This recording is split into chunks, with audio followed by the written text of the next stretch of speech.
예, 하나님 말씀 보시겠습니다. 하나님 말씀은 신약 343페이지에 있는 디모데후서 1장 15절부터 18절의 말씀 보도록 하죠.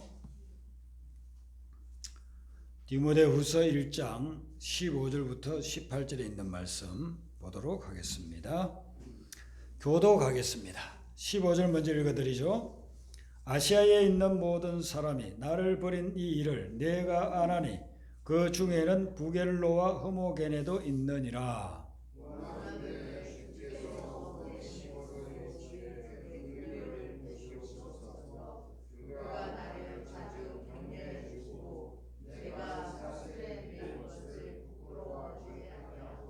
로마에 있을 때에 나를 부지런히 찾아와 만났음이라.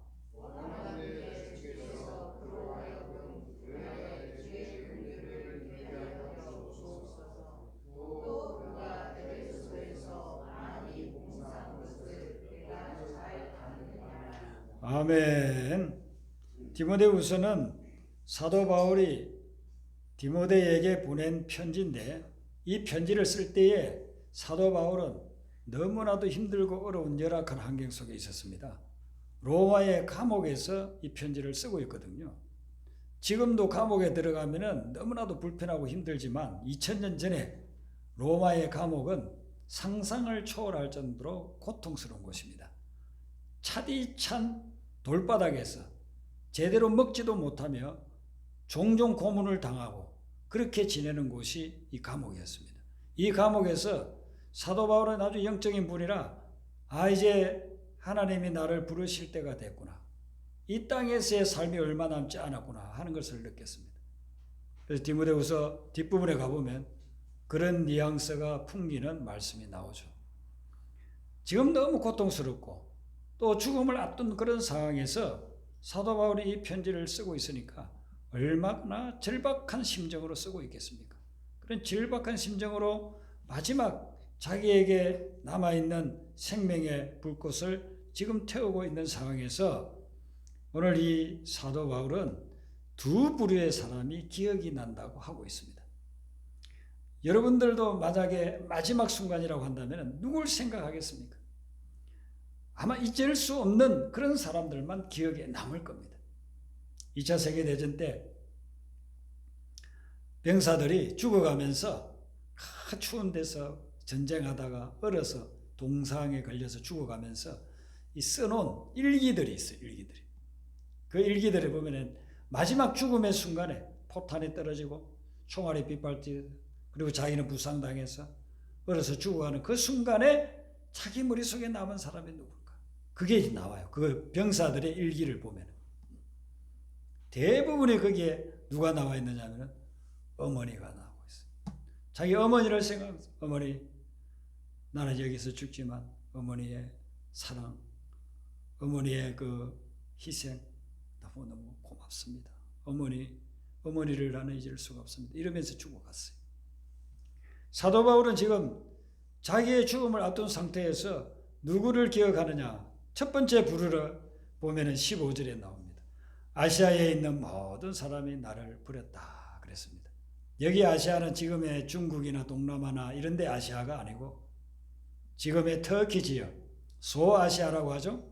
그 지역에서 서쪽 지역을 아시아라 합니다. 거기에 수도가 에베소예요. 에베소에 있는 디모데에게 지금 이 편지를 보내는 거거든요. 그런데 이 에베소 교회는 사도 바울이 개척한 교회입니다. 에베소에 있는 그 아시아에 있는 모든 사람이 사도 바울을 버렸다는 거예요. 여기 모든 사람은 안 믿는 사람들 포함하는 게 아니고 믿는 사람들을 이야기합니다. 에베소 교회 교인들을 이야기하는 것입니다. 그 사람들이 사도 바울을 버렸다는 것입니다. 이 사도 바울을 버렸다는 것은 뭐냐 하면은 감옥에 들어와 있는데 자기를 돌봐주지 않았다는 거예요. 그리고 재판을 할 때 그들이 정인으로 서서 바울을 변호해 주면은 이 형량이 좀 줄어들 수도 있는데 그런 걸 부끄러워하면서 변호를 해주지도 않았다는 것입니다. 사도 바울이 얼마나 힘들었겠습니까? 자기가 개척해서 말씀을 전해서 에베소 교회를 세우고 그 교회 교인들이 됐는데 영적으로는 자기들이 그 아버지와 맞먹는 그런 사도 바울에게, 사도 바울이 지금 감옥에 갇혀 있고 고난을 당할 때 아주 그들도 보지도 않고 돌봐주지도 않고, 정의로로 나서주면 좋은데 정의로로 나서주지도 않고 그것을 버림받았다고 이야기하고 있습니다.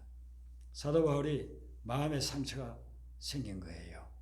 자기가 배신을 당했구나. 그래서 그 중에 대표적인 사람 두 사람 이름이 나옵니다.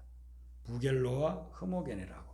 이 사람들은 성경에 다른 데서는 나오지 않고 잘 알려지지 않은 인물인데 거기에서 목회하고 있는 디모데는 잘 아는 사람이죠. 그래서 이 사람들을 이름을 이야기하는 겁니다. 여러분들도 지금까지 삶을 살아오면서 배신당한 그런 경험이 있을 수 있고 버림받은 쓰라린 경험이 있을 것입니다. 어떤 사람은 부모에게 버림을 받았어요. 입양을 간 사람 평생 동안 자기를 낳아준 부모가 누군지도 모르고 그렇게 미국에서 유럽에서 살아가고 있는 사람들이 수만 명이 지금 되고 있습니다. 그들은 평생 그 상처가 낫지를 않습니다. 부모가 나를 버렸다. 어떤 사람은 형제에게 버림받은 그런 사람도 있습니다. 가장 가깝고 가장 사랑해 주어야 될 형제에게 버림받은 그런 사람들도 있습니다. 어떤 분은 사업을 같이 하다가 동업자에게 배신을 당하는 그런 경우도 있습니다. 우리가 인간관계에서 이런 상처를 받으면 이 상처가 평생 동안 가요. 이걸 해결하지 않으면 이 상처로 말미암아 계속해서 내 삶에 고통이 오는 것을 볼 수가 있습니다. 상처를 내버려 두면 상처가 또 다른 상처를 만들고 덧나고 퍼져서 우리를 고통스럽게 만듭니다. 이런 상처는 반드시 치유되어야만 합니다. 이 상처를 치유하려면 어떻게 해야 될까요? 여러분들이 재정관리를 아마 잘 알고 있을 것입니다. 물질이 얼마 들어오고 얼마 나가고, 그래서 수입보다도 나가는 게 적게 해야 물질이 모이지 않겠습니까? 노후 대책도 하고 그렇게 할 텐데 들어오는 거는 500만 원인데 나가는 거는 1000만 원이라면 살 수가 없죠. 재정관리 여러분들 잘 하고 있습니다. 그리고 건강관리합니다. 몸에 좋은 거 먹고 자주 병원에 가서 검진도 하고 건강관리 열심히 합니다. 그런데 여러분들이 관리해야 될 그보다 사실 더 중요한 게 뭐냐면은 생각을 관리하는 것입니다. 여러분의 생각을 관리를 제대로 못하면 재물 관리 잘해도 건강 관리 잘해도 소용이 없을 경우가 많습니다. 스트레스가 있는데 스트레스가 어디에 옵니까? 내 몸에 옵니까? 아니, 내 생각에 오는 거예요. 내 생각. 스트레스라고 하는 것은 내 생각을 억누르는 거거든. 내 마음을 막 짓누르는 거거든. 그것이 스트레스예요. 그 스트레스 관리를 제대로 못하면 물질 많이 모아놔도 건강관리 잘해도 아침 저녁으로 운동하고 맛있는 거 몸에 좋은 거 찾아다니면서 먹고 아무리 그렇게 해도 소용이 없어요. 스트레스 관리가 제대로 안 되면 그 스트레스가 내 몸을 망가뜨려 버립니다. 삶 자체를 망가뜨려 버립니다. 생각 관리를 잘 해야 됩니다. 이 생각 관리, 기억을 잘 관리해야 되는데 기억 관리하는 방법은 좋지 않은 추억들은 잊어버려야만 된다는 것입니다. 여러분, 우리가 생각을 가지고 있는 존재이기 때문에 생각 안 하려고 해도 떠오를 때가 있어요. 그때 가만 내버려 두면 안 돼요. 그 생각을 잊어버려요. 그 생각을 버려야 되는 것입니다. 그래야만 여러분들은 생각 속에서, 정신 속에서 건강을 되찾을 수가 있다는 것입니다. 스포츠 선수들이 그런 이야기를 합니다. 자기들이 경기를 시작하기 전에 무엇을 생각하는가. 어떤 선수는요, 자기 생각을 관리를 못해가지고 경기 시작 전에 꼭 자기가 실수한 거, 자기 팀이 진 거, 이런 것만 생각하는 선수. 근데 나중에 이 친구가 공황장애가 왔대요. 그라운드에서 뛸 수가 없대요. 그라운드에 딱 들어가기만 하면 자기가 실수한 거, 자기 실수 때문에 자기 팀이 패배한 거, 이런 것만 생각난다는 겁니다. 더 이상 운동을 할 수가 없는 것입니다. 할 수는 이 양궁하는 선수가 그냥 실을 당길 때만 늘 무슨 생각을 하느냐면은 실수한 거, 그냥 관역 밖으로 나가버린 거, 이런 것만 생각하면은요 절대로 쓸 수가 없다는 거예요. 그래서 그런 걸 자꾸만 생각하다가 공황장애가 와버려요. 이제 더 이상 관역만 보면 막 떨리는 겁니다.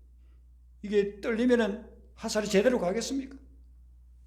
근데 우리가 인생을 살면서도 그렇게 과거에 좋지 않은 생각, 추억, 이것에 집착해서 살아가는 사람들이 있다는 것입니다. 우리도 그럴 수 있는 거예요. 여러분들이 좋지 않은 것을 자꾸 생각하게 되면 여러분의 삶을 발목을 잡고 있는 거예요. 더 이상 나아가지 못하게 하고 뛰려고 하면 쓰러뜨려 버리고 그렇게 된다는 것입니다. 그래서 좋지 않은 추억들은 다 잊어버리고 좋은 추억만 기억하게 되시기를 바랍니다. 고린도후서 5장 17절에 누구든지 그리스도 안에 있으면 새로운 피조물이라 이전 것은 지나갔다고 했어요. 이전에 잘못된 것들은 다 지나가 버려요. 다 내보내버려야 돼요. 그게 집착하면 안 된다는 것입니다. 그리고 좋은 것들을 자꾸 생각해야 됩니다. 좋은 추억들을 자꾸 머릿속에 해서 자꾸 리마인드 해야만 되는 것입니다. 그래야만 여러분의 생각과 마음속에 평안이 오게 되는 것이고 그 평안한 마음을 가지고 일을 할 때에 안 될 일도 되게 되고 되는 일들은 더 잘되게 되는 그런 역사가 일어날 줄로 믿습니다. 사도 바울이 이 얼마나 충격을 받았으면 이런 이름까지 적어놨겠습니까? 그런데 사도 바울이 이렇게 기록하고 있는 것은 자기가 개인적으로 어떻게 받았던 상처 그것 때문이 아니에요. 교회를 위해서 이것을 기록하고 있는 거예요. 부겔로와 흐모게네라고 하는 자가 얼마나 사역자들을 힘들게 만들고 교회를 흔들어 놓고 교회를 무너뜨렸는가. 그러니까 디모데야 너희가 이런 사람들을 조심하라 라고서 이야기하고 있는 것이죠. 그래서 우리가 신앙생활하고 교회를 세워나갈 때에 부정적인 것을 물리치고 긍정적으로 하나님이 하시는 사역 그리고 정말 안 좋은 일 가운데서도 그걸 통해서 하나님이 무엇을 하실 건가 이걸 바라보게 되시기를 바랍니다. 그럴 때에 우리는 교회가 합이 되고 교회가 굳건하게 세워져 나갈 수가 있다는 것이죠. 그리고 이 사도 바울이 두 번째로 생각한 것, 죽음을 앞두고서도 잊을 수 없는 것, 기억한 것, 그것은 뭐냐면 16절부터 18절까지 나오는 사도 바울에게 은혜를 베푼 사람들이었습니다. 바울이 감옥에서 혼자 있으니까 무슨 할 일이 있겠습니까? 아무 할 일이 없어요. 그러니까 그곳에서 기도하고 말씀 묵상하고 이것만 하는 겁니다. 그러면서 이 편지를 쓰면서 자기가 잊을 수 없는 사람들을 쭉 이야기를 하고 있는 거예요. 오늘 이 본문 말씀에는 한 사람만 이야기하고 있지만 다른 부분에 보면은 여러 사람들을 이야기하고 있는 것을 볼 수 있습니다. 그래서 사도 바울이 자기가 지금까지 하나님의 부름을 받아서 복음을 전하는 선교사로서 사역하다가 이제는 감옥에 갇혀서 주님 부르실 날을 기다리면서 지나온 과거를 이렇게 회상해 보니까 너무 고마운 분들이 있는 거예요. 잊을 수 없는 분들이 있는 거예요. 자기에게 은혜를 베풀어 준 분들이 있는 거예요. 그분들을 기억을 하고 있는 것입니다. 자, 16절에 보세요. 그 사람 이름이 나오죠. 오네시보로라는 사람입니다. 이분은 유명한 분이 아니에요. 예수님의 제자도 아니고 뭐 사도도 아니고 유명한 사람이 아니기 때문에 여기하고 디모데후서 4장 19절에 딱 두 번밖에 이름만 나와요. 그런데 교회를 세우고 자기 집을 성도들을 위해서 제공하고 이런 여러 가지 참 하나님 나라를 위해서 너무나도 아름다운 일들을 하신 분이 이 오네시보로입니다. 이 오네시보로가 사도 바울에게 어떤 사랑과 은혜를 베풀었느냐 하면은 16절 우리 한번 다시 읽어보도록 하겠습니다. 16절 같이 읽습니다. 시작.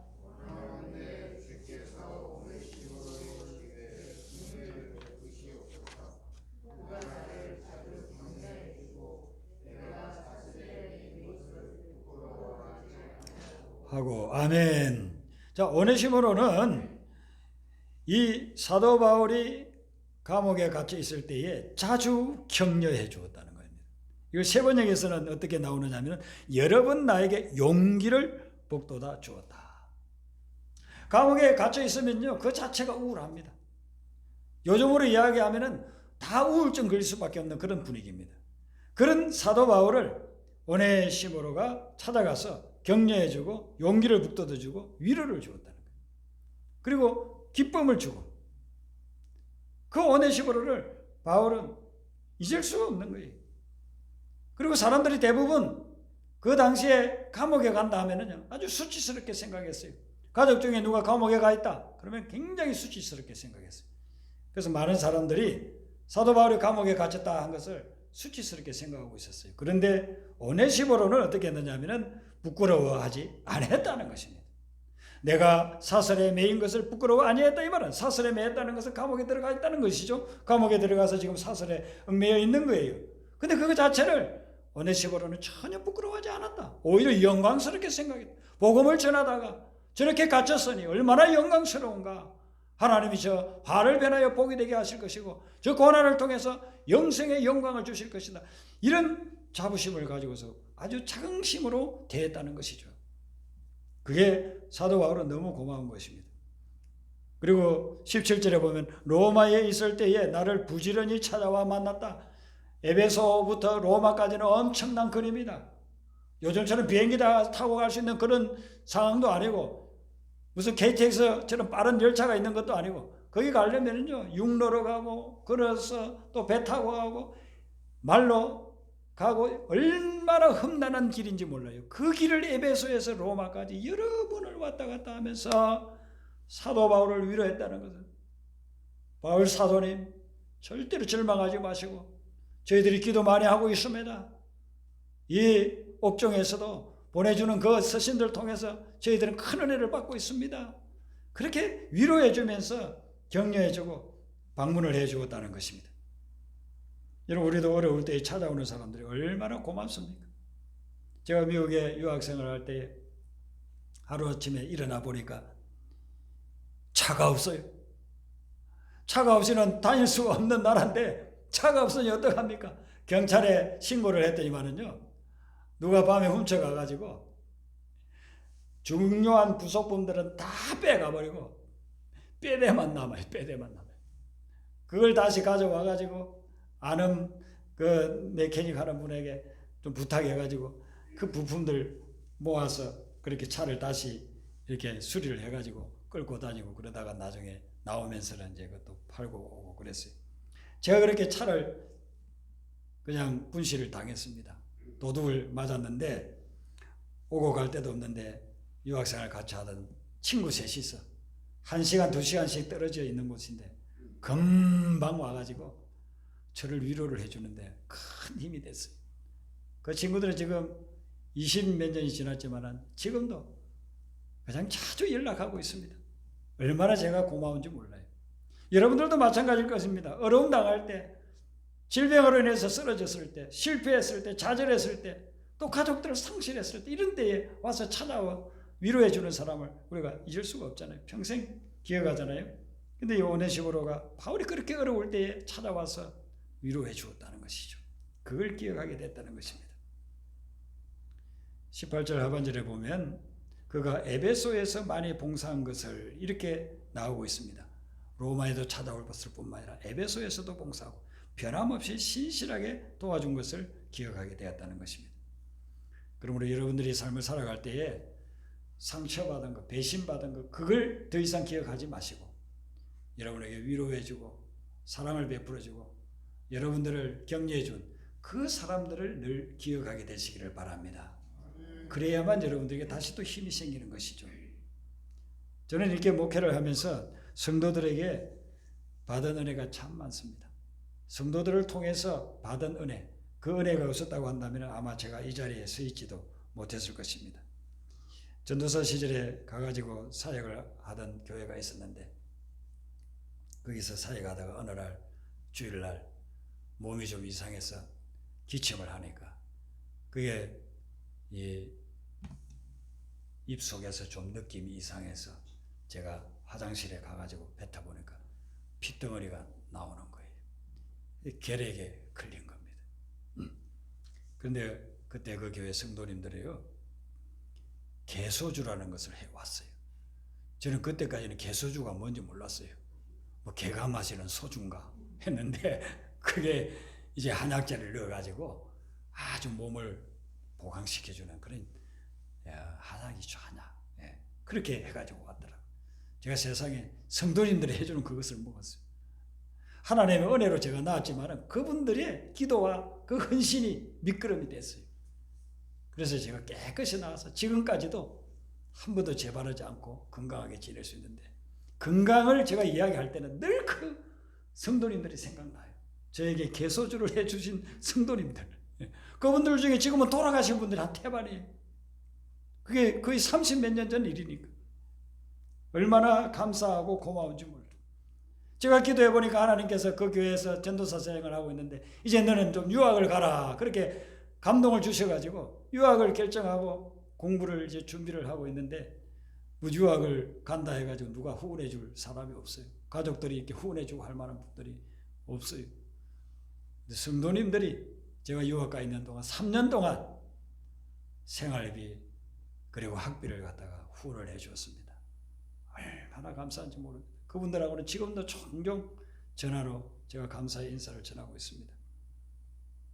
한 목회자가 세워지는데 그런 많은 분들이 사랑을 베풀어 주고 은혜를 베풀어 주셔서 그래서 세워진 것이죠. 교회를 개척하면 어려운 일이 얼마나 많습니까? 그런데 이 어려운 개척 교회를 위해서 정말 헌신하고 돕는 그런 분들이 있습니다.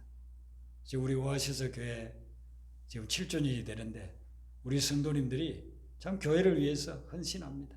눈물겹도록 헌신하고 기도하고 희생하는 그런 것을 제가 보게 됩니다. 얼마나 감사한지 모릅니다. 제가 첫 번째 교회 개척을 할 때에도 서북교회를 개척할 때도 많은 분들이 참 희생하고 헌신해 주었습니다. 그리고 지금도 저희 친구 목사님들이 제가 개척할 때에 두 번째도 개척한다니까 다들 말렸어요. 그 나이에 무슨 개척을 하느냐고 그냥 기존교회에 있지 개척하지 말라고 그렇게 했습니다. 그런데 기도하면 하나님이 또 개척하라고 하시는 거예요. 그래서 하나님이 하라고 하는데 제가 어떻게 주의 종이 거역할 수 있습니까? 그렇게 개척하니까 그 나이에 개척한다고 자기들이 최선을 다해서 개척 초기부터 지금까지 매월 도움의 손길을 보내주고 있습니다. 이런 분들 때문에 저도 사역을 하게 되고 교회도 세워져 가고 있는 것이죠. 그래서 여러분들은 생각 속에서 부정적인 거, 배신당한 거 그거는 다 물리치시고 성령의 능력으로 다 물리치시고 오직 여러분들이 은혜 받고 그리고 격려받고 위로받은 그런 것만 생각하게 되시기를 바랍니다. 그래야 여러분들의 배신받은 상처가 치유가 되는 것입니다. 그것을 생각하고 생각하면 할수록 마치 상처 난 데에 소금 뿌리는 것과 같아요.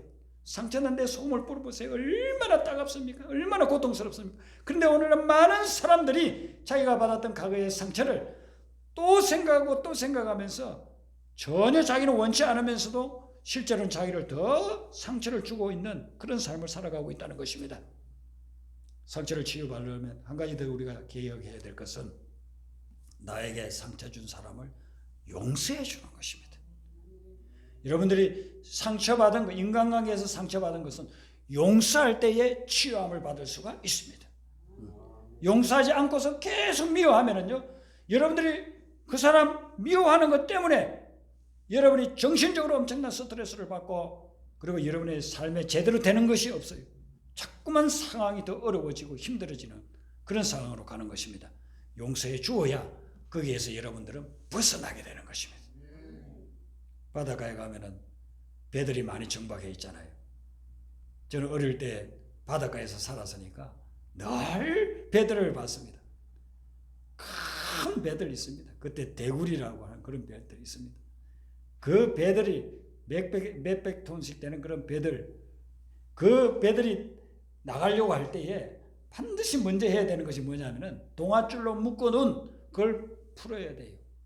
그걸 풀지 않고 동아줄을 묶어놓은 그 배를 아무리 좋은 엔진을 가지고 이제는 태평양을 가겠다고 그렇게 시동을 걸어봐도 절대로 갈 수가 없어요. 그런데 우리가 삶을 살아가면서 마치 묶어놓은 동아줄처럼 과거에 상처받은 그것을 꽉 붙잡고서는 앞을 향해서 나가겠다고 하는 경우가 얼마나 많은지 몰라요. 절대로 여러분들 앞으로 못 나갑니다. 과거에 받은 상처를 생각하고 또 기억하고 있는 동안은 절대로 앞으로 나가지를 못해요. 그걸 끊어버려야 됩니다. 예수님의 십자가의 보혈로 다 끊어버리시길 바랍니다. 그걸 용서해 주셔야 됩니다. 주님이 우리를 용서해 주신 것처럼 여러분들 용서해 줄 때 비로소 내가 상처받은 그 동아줄에서 벗어나게 되는 거예요. 그리고서는 여러분들은 은혜의 망망대해를 향해서 나아갈 수가 있는 것입니다. 하나님께서 우리에게 주시는 이 말씀, 여러분들이 말씀을 꼭 명심하면서 주님의 뜻 가운데서 완전히 나가야 되는 거예요. 이 사도 바울은 그게 너무 고마워가지고 축복의 말씀을 하고 있습니다. 우리 18절도 한 번 더 마지막으로 읽어보겠습니다. 18절 시작.